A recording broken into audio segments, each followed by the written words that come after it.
بسم آبن ወልድን መንፈስ ቅዱስን ሓደ ኣምላኽ ኣሜን። ፍቁራን ኣሕዋተይን ኣሓተይን ሎሙን መቐፀልታ ናይቲ መዓልታዊ ንገብሮ ዘለና ንባብ መዝገበ ሃይማኖት ካብ ቁፅሪ 675 ክሳብ 682 ክነንብብ ኢና። መወዳእታ ፈተና ቤተ ክርስቲያን ቁፅሪ 675 ቅድሚ ዳግማይ ምጽኣት ክርስቶስ ቤተ ክርስቲያን እምነት ብዙሓት ምእመናን ብዘናውፅ ናይ መወዳእታ ፈተና ክትሓልፍ ግዲ እዩ። ኣብዚ ምድራዊ ንግደታ ንቤተ ክርስቲያን ዝወርዳ ስደት ንናይ ሰባት ግድላት ፍታሕ ዝመስል ብምቕራብ ንሓቂ ክሳብ ምኽሓድ ዘብፅሖም ብመልክዕ ሃይማኖታዊ ምጥፍፋእ ንዝግለጽ መደብ ምስጢረ ክፍኣት ኣጸቢቑ ክቐልዖን ከግህዶን ይርከብ። እቲ ዝለዓለ ብወገን ሃይማኖት ዝመጽእ ምጥፍፋእ ወይ ስሕተት እቲ ናይ ፀረ ክርስቶስ እዩ። እዚ ኸዓ እቲ ሰብ ንርእሱ ኣቦታ ኣምላኽን ኣቦታቲ ዝተሰገወ መሲሑ ገቢሩ ዝርከበሉ ሓሳዊ መሲሕነት እዩ።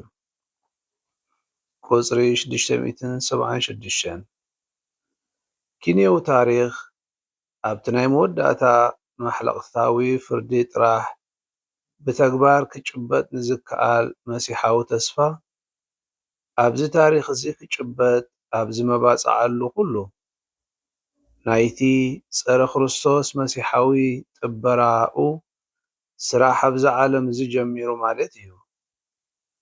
ነቲ ዝተመሓየሸ ብስም ሺሓውነት ዝተቐላቐለ ናይ መንግስቲ እግዚኣብሄር መስሓቲ ኣቐራርባ ኾነ። ብፍላይ ድማ ነቲ ብቐንዱ ካብ መስመር ወፂኡ ፖለቲካዊ ገጽታ ዝሓዘ ዓለማዊ መሲሕነት ቤተ ክርስቲያን ብንጹር ነጺጋቶ እያ። ቁፅሪ 677 ቤተ ክርስቲያን ናብዚ መንግስተ ክብሪ እትኣቱ ድማ በዚ ናይ መወዳእታ ፋሲካ ምስ ስጋር ኣቢላ ንጎይታ ኣብ ሞቱን ትንሳኤኡን ምስ ተኸተለቶ ጥራሕ እያ። እዛ መንግስቲ ተፍጻሜት እትረክብ ከዓ ቤተ ክርስቲያን ብተመዝግቦ ታሪኻዊ ዓወት ደረጃ ብደረጃ ክትድይብ ከላ ዘይኮነስ መርዓዊኣ ካብ ሰማይ ንኽወርድ ዘኽእሎ ንመወዳእታ ግዜ ኣብ ልዕሊ ዝፍኖ መደብ ክፍኣት እግዚኣብሄር ብዝጭብጦ ዓወት ጥራሕ እዩ። ናይ ዝሓለፈ ዓለም እዚ መወዳእታ ሓፈሻዊ ምንዋፅ ምስ ኮነ ድሕሪኡ ብዝመጽእ ብናይ መወዳእታ ፍርዲ መልክዕ እቲ ኣብ ልዕሊ ሓይሊ ክፍኣት ዝፍጸም ናይ እግዚኣብሄር ዓወት ዝጭብጥ እዩ። ንህልዋንን ሙታን ክፈርድ ቁፅሪ 678 ኣሰር ነቢያትን ዮሃንስ መጥመቕን ብምኽታል ኢየሱስ ኣብ ስብከቱ ብዛዕባ እቲ ናይ መወዳእታ ዕለት ፍርዲ ብግልፂ ነጊሩ እዩ። ሽዑ ኸ እዩ ናይ ነፍሲ ወከፍ ጠበያትን ውሽጣዊ ሕቡእ ነገራትን ክግለጽ ክቕላዕ ዘለዎ። እቲ ንዝተወፈየሉ ጸጋ ኣምላኽ ምንም ዘይቆፀረን ፈሊጡ በደሉ ዝኸሓዶን ሽዑ ክኹነን እዩ። ንጸጋን መለኮታዊ ፍቕርን ምቕባልናን ዘይምቕባልናን ምንጻግናን ዝግለጽ ድማ ኣብ ብጻይና ብዘሎ ንኣተና እዩ። በቲ መወዳእታ ዕለት ኢየሱስ እቲ ንሓደ ካብዞም ዝነኣሱ ኣሕዋተይ ዝገበርክምዎ ንኣይ ከም ዝገበርክምዎ ብሓቂ እብለኩም ኣለኹ ክብለና እዩ። ቁፅሪ 679 ክርስቶስ ናይ ዘለኣለማዊ ህይወት ጎይታ እዩ።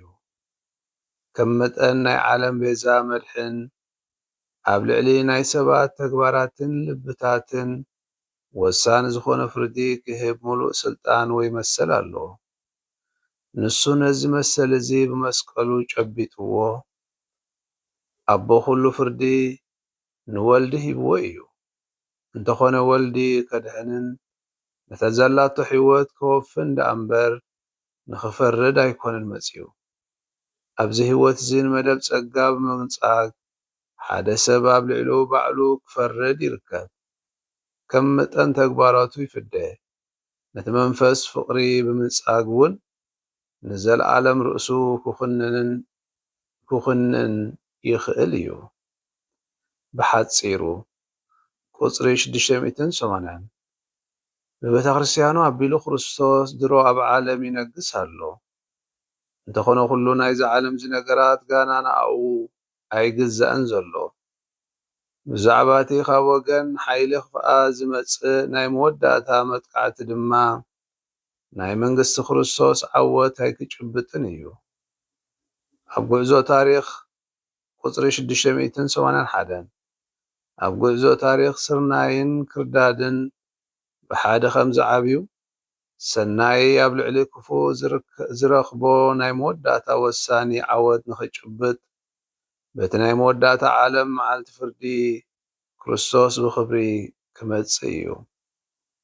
ቁጽሪ 682 ንዘለዉን ንዝሞቱን ንኽፈርድ ኣብ መወዳእታ ዓለም ክመጽእ ከሎ እቲ ክብርን ግርማን ዝለበሰ ክርስቶስ ናይ ልብታት ስቱር ምስጢራት ክገልጽ ንነፍሲ ወከፍ ሰብ ድማ ከም ግብሩን ብመሰረት እቲ ንጸጋ ኣምላኽ ምቕባሉን ምንጻጉን ዓስቡ ክህቦ እዩ። ፍቁራን ኣሕዋተይን ኣሓተይን እዚ ሎሚ ዘንበብናዮ ክፍሊ መዝገበ ሃይማኖት እቲ ንቤተ ክርስቲያን ዝመጻ ፈተናታት ዝገልጽ እዩ።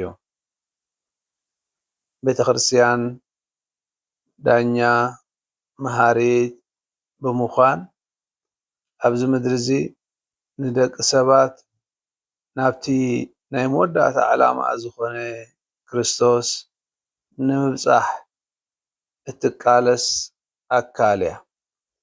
እንተኾነ ግን ኣብዚ ጉዕዞኣ ብዙሕ ፈተናታት ከም ዝገጥማ ከዓ ርጉጽ እዩ።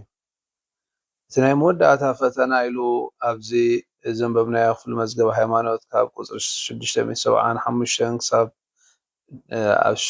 76 ዘሎ ቅድሚ ካልኣይ ምጽኣት ክርስቶስ ቤተ ክርስቲያን ንእምነት ብዙሓት ኣመንቲ ዝፍትን ከቢድ መከራ ክትሓልፍ ምዃና ይገልጽ።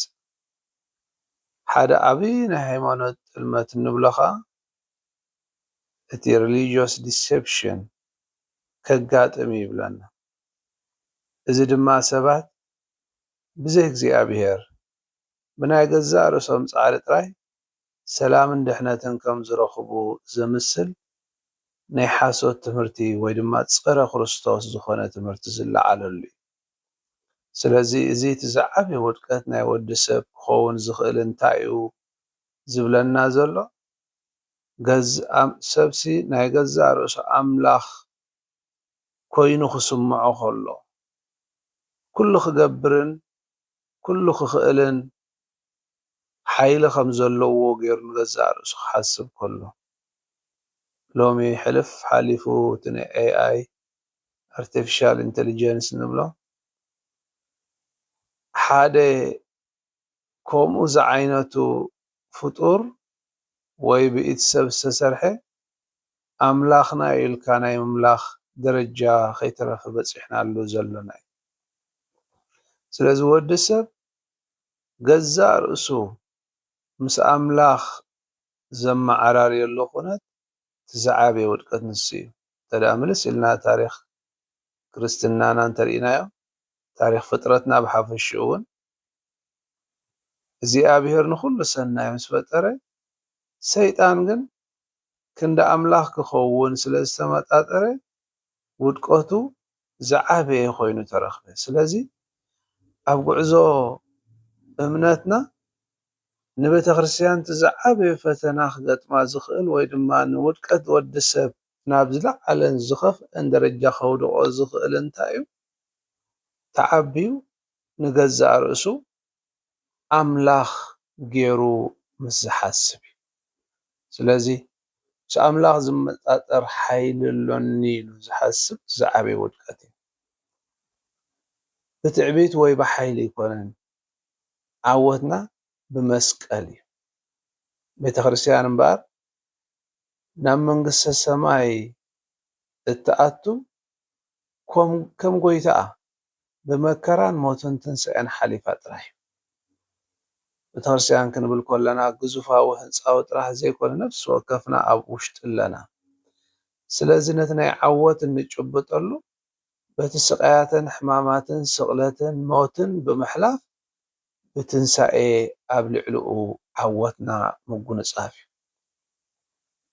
ዓወት ኣምላኽ ኣብ ልዕሊ ክፉኣት ዝረጋገፅ በቲ ናይ መወዳእታ መለኮታዊ ፍርዲ እምበር ብሓይሊ ዓለማዊ ወይ ድማ ውልቃዊ ደቂ ሰባት ኣይኮነን ዝግለፅ። ስለዚ ኣብ ልዕሊ ዝኩሉ ዓወት ኣምላኽ ዝረጋገፅ እታ መወዳእታ ፍርዲ ሒዝናያ እንቐርብ እዩ።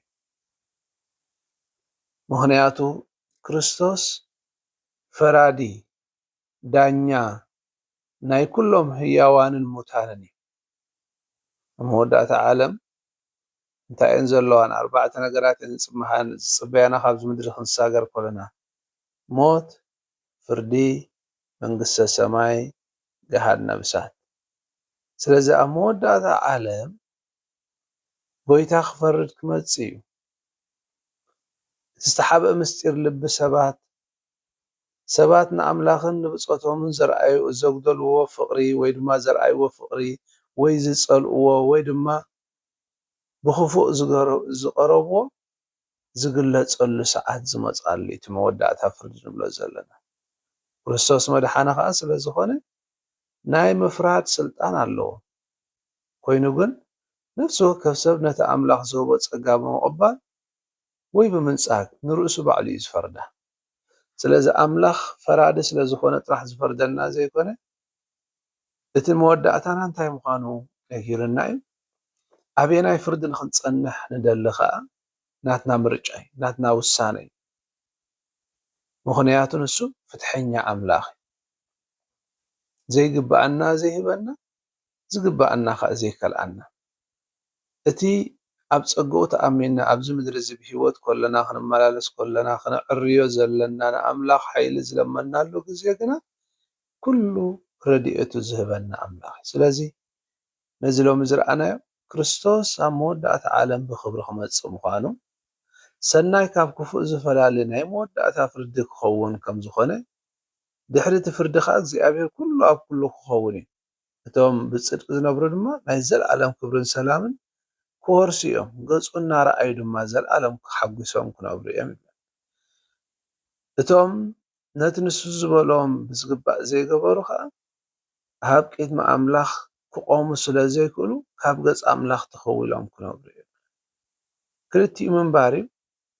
እቲ ሓደ ገፅ ኣምላኽ እናርኣኻ ትነብረሉ እዩ። እቲ ሓደ ከዓ ካብ ገፅ ኣምላኽ ተሰዊርካ ፈፂምካ ኣብ ናይ ፀልማት ምሕርቃማ ስናን ትነብረሉ። ስለዚ ቤተክርስትያን ነዚ ኩሉ ማዕበላት ፈተና ኣብ ምድሪ እኳ እንተገጠማ ኣብ መወዳእትኡ ግና ኣብ ቅድሚ ጎይታ በቲ ዝሓለፈቶ ጉዕዞ እትፍረድ ኣካል እያ። ስለዚ ክርስቶስ ኣብ መወዳእታ ፍርዲ ንነፍሲ ወከፍና ፍርዱ ዝህበና እኳ እንተኾነ ንገዛእ ርእስና ንፈርድ ግን ባዕልና ወይ ድማ ግብርና እዩ። እግዚኣብሔር ንኩልኩም ኣብ ዘለኹም ይባርኽኩም። ስብሃት ንኣብን ንወልድን ንመንፈስ ቅዱስን ይኹን ጥንቲ ከም ዝነበረ ሕጂ ከዓ ንወትሩ ዘለዓለም ዓለም ኣሜን። በስመ አብ ወወልድ መንፈስ ቅዱስ ሓደ ኣምላኽ ኣሜን።